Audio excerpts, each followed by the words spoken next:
പ്രാചീന കേരളത്തിന് ദീർഘകാല ബന്ധമുണ്ടായിരുന്ന പ്രമുഖ രാജ്യമാണ് ചൈന. ഭാരതവും ചൈനയുമായുള്ള ബന്ധത്തിന് നൂറ്റാണ്ടുകളുടെ പഴക്കമുണ്ട്. ചരിത്രത്തിൻ്റെ പ്രഭാതകാലം മുതൽക്ക് ഈ രണ്ട് രാജ്യങ്ങളും തമ്മിൽ വ്യാപാര ബന്ധങ്ങളും സാംസ്കാരിക സമ്പർക്കങ്ങളും പുലർത്തിയിരുന്നു. പല വിദേശ രാജ്യങ്ങളുമായി അടുത്ത് ഇടപഴകിയിട്ടുണ്ടെങ്കിലും സ്വന്തം വിജ്ഞാനത്തിൻ്റെയും സംസ്കാരത്തിൻ്റെയും മായാത്ത മുദ്ര പതിപ്പിക്കാൻ ഭാരതത്തിനും ചൈനയ്ക്കുമല്ലാതെ മറ്റൊരു രാജ്യത്തിനും കഴിഞ്ഞിട്ടില്ല. പ്രാചീന ബന്ധങ്ങളെ കുറിക്കുന്ന രേഖകൾ ഇരു രാജ്യങ്ങളിലെ സാഹിത്യത്തിലും ചരിത്രത്തിലും കാണാം.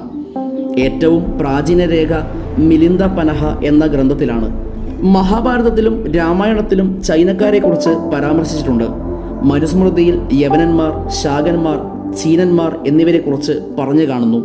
ചൈനയിലെ പ്രാചീന ചരിത്രകാരനായ സൂമ ചീനിൻ്റെ ഗ്രന്ഥത്തിൽ ഭാരതീയരുടെ ജീവിത രീതികളെക്കുറിച്ചും ആചാരങ്ങളെക്കുറിച്ചും ദീർഘമായി വിവരിച്ചിട്ടുണ്ട്. ചൈനയിലെ ഹാൻ വംശ ചരിത്രകാരനായ പാൻകു AD 1-ാം നൂറ്റാണ്ടിൽ വിശാലവും ജനബാഹുല്യവും നിരവധി വിശിഷ്ട വസ്തുക്കളെ കൊണ്ട് നിറഞ്ഞതുമായ കാഞ്ചീവരത്തിൽ വന്നതായി രേഖപ്പെടുത്തിയിട്ടുണ്ട്. BC 140 മുതൽ ദക്ഷിണ ഭാരതവുമായി വ്യാപാര ബന്ധം പുലർത്തിയിരുന്നതായി അദ്ദേഹം പിന്നീട് എഴുതുന്നുണ്ട്. ഇവിടുത്തെ ഉൽപ്പന്നങ്ങൾ, കൈമാറ്റ സമ്പ്രദായങ്ങൾ, നാണയവ്യവസ്ഥ തുടങ്ങിയവയെല്ലാം വിവരിക്കുന്നുമുണ്ട്. തൊണ്ടൈമണ്ഡലം പട്ടയത്തിലും ചീനക്കാരെ പരാമർശിക്കുന്നു. കടൽ കച്ചവടക്കാരുടെ കൂട്ടത്തിലാണ് അവരെ ഉൾപ്പെടുത്തിയിരിക്കുന്നത്. നാഗാർജുന കൊണ്ടയിൽ നിന്ന് കണ്ടുകിട്ടിയ ശിലാരേഖയിൽ ചൈനയുമായുള്ള വ്യാപാര ബന്ധത്തെക്കുറിച്ച് വ്യക്തമായി സൂചിപ്പിക്കുന്നുണ്ട്. ബുദ്ധമതത്തിൻ്റെ സ്വാധീനമാണ് ഉത്തര ഭാരതത്തിലേക്ക് ചൈനക്കാരെ ആകർഷിച്ചിരുന്നത് എങ്കിൽ തികച്ചും വ്യത്യസ്തമായ കാരണങ്ങളാണ് ദക്ഷിണ ഭാരതത്തിലേക്ക്, പ്രത്യേകിച്ച് കേരളത്തിലേക്ക് അവരെ ആകർഷിച്ചത്. അവരുടെ ചരക്കുകൾക്ക് നല്ല വിൽപ്പന ഇവിടെ ലഭിച്ചിരുന്നു. കേരളീയരുടെ നിത്യോപയോഗ സാധനങ്ങളിൽ പലതും ചൈനയിൽ നിന്ന് ഇറക്കുമതി ചെയ്തിരുന്നവയാണ്. കാലത്തിൻ്റെ കരുത്തുറ്റ കരങ്ങൾക്ക് മായ്ക്കാനോ മറയ്ക്കാനോ കഴിയാതെ ഇന്നും നാം ഉപയോഗിക്കുന്ന ചീനച്ചട്ടിയും ചീനഭരണിയും ചീനവലയും ചീനപ്പട്ടുമെല്ലാം ആ പഴയ കാലത്തെ ദൃഢബന്ധത്തിൻ്റെ ജീവിക്കുന്ന അവശിഷ്ടങ്ങളാണ്.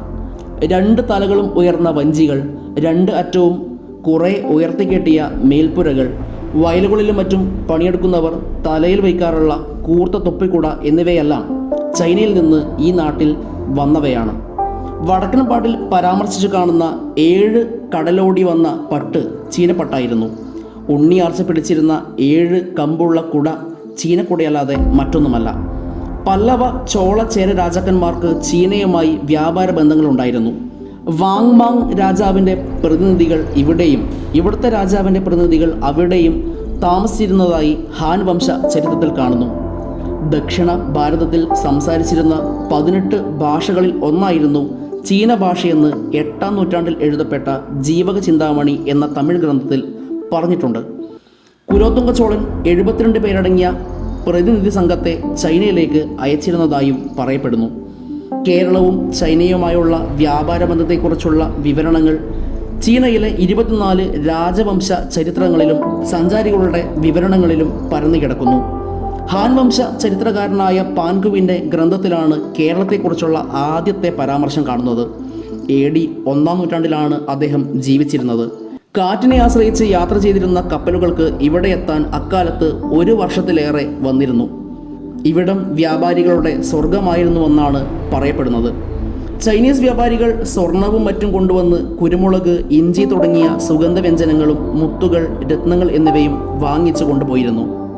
ചൈനയുമായുള്ള വ്യാപാരത്തിൽ മുന്നിട്ട് നിന്നിരുന്നവർ കേരളീയരും ചോളന്മാരും അറബികളുമായിരുന്നു. AD 410 ചൈനീസ് സഞ്ചാരിയായ ഫാഹിയാൻ ജാവയിൽ നിന്ന് ക്യാൻറ്റീനിലേക്ക് പോകുന്ന കപ്പലിൽ സഞ്ചരിച്ചപ്പോൾ അതിലെ യാത്രക്കാരിൽ പലരും കൊല്ലത്തുകാരായ വ്യാപാരികളായിരുന്നു അത്രേ. കൊല്ലം നഗരത്തിൽ ചൈനക്കാരുടെ പാണ്ഡികശാലയും നിവാസസ്ഥാനവും ഉണ്ടായിരുന്നു.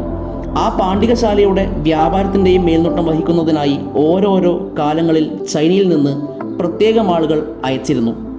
കൊല്ലത്തെ വ്യാപാരികൾക്കും ചൈനയിൽ പാണ്ഡികശാലയും നിവാസസ്ഥാനവും ഉണ്ടായിരുന്നു.